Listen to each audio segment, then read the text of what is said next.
આ હોળી પછી પડવાના દિવસે કંટોલિયા ગામની અંદર ઘણા બધા નિયમોની અંદરમાં ફેરફાર કરવામાં આવ્યો છે। એની અંદર પહેલો નિયમ એવો છે કે રાંદલ માતાજી અને કંથા જેના ઘરે હોય એને વાળંદને કોઈએ નોતરા દઈ અને હગાવાલાને તેડાવવાના નહીં, અને બધાને જમણવાર પ્રથા બંધ રાખી દેવાની રહે। ત્યાર પછી પેડા ખવડાવવા માટે જે આપણે પેડાનો ઢારો હતો એ પણ આજથી બંધ કરી દેવામાં આવ્યો છે, અને એની અંદરમાં પેડા વખતે જે જમણવાર હાલતું હતો એ જમણવાર આજથી બંધ કરી દેવાનું, અને વારંદ દ્વારા કહેવડાવવામાં આવશે નહીં કે પેડા ખાવા આવવાનું છે। ભાઈઓને અને પોતાના વ્યવહાર મુજબ કોઈને આમંત્રણ દેવું હોય તો પોતાની રીતે દઈ શકે, વારંદ દ્વારા પેડા ખવડાવવાનું આમંત્રણ દેવામાં આવશે નહીં।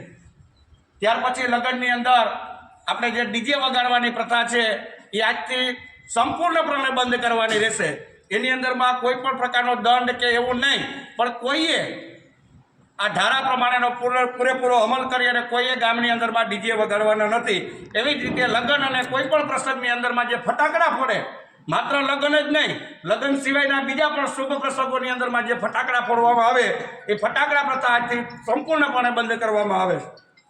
ત્યાર પછી આપણે જે લગ્નગાળાની સિઝન હોય કે શુભ પ્રસંગની અંદરમાં ઢોલીને તેડાવતા હોય અને ઢોલી ઉપર આપણે જે ઘોર કરીએ એ ઘોર પ્રથા આજથી બંધ કરવાની છે।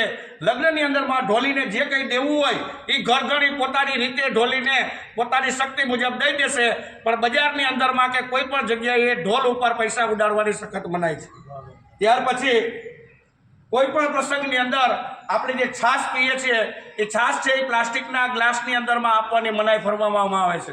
પ્લાસ્ટિકના ગ્લાસની અંદરમાં નહીં, પણ સમાજની અંદરમાં જે વાસણો હોય, કપ હોય, પ્યાલી હોય કે વાટકી હોય, વાટકીની અંદરમાં દરેકે છાશ પીરસવાની રહેશે। ત્યાર પછી વારંદને આપણે આજથી જે પૈસામાં થોડો ઘટાડો કર્યો છે ઉડાડવામાં, એમાં વારંદને પણ થોડીક નુકસાની જતી હોય તો વાળંદને બાલ દાઢીની અંદરમાં વધારો કરવામાં આવ્યો છે। જે વાળંદને વાળ કપાવવાના 50 રૂપિયા ઠેરવવામાં આવ્યા અને દાઢી કરાવવાના 30 રૂપિયા ઠેરવવામાં આવ્યા, અને બાલ અને દાઢી જો સાથે કરાવવામાં આવે તો 80 રૂપિયા દેવામાં આવશે। આ નિયમ આજે બન્યા છે એનું ચુસ્તપણે બધાને પાલન કરવાનું છે।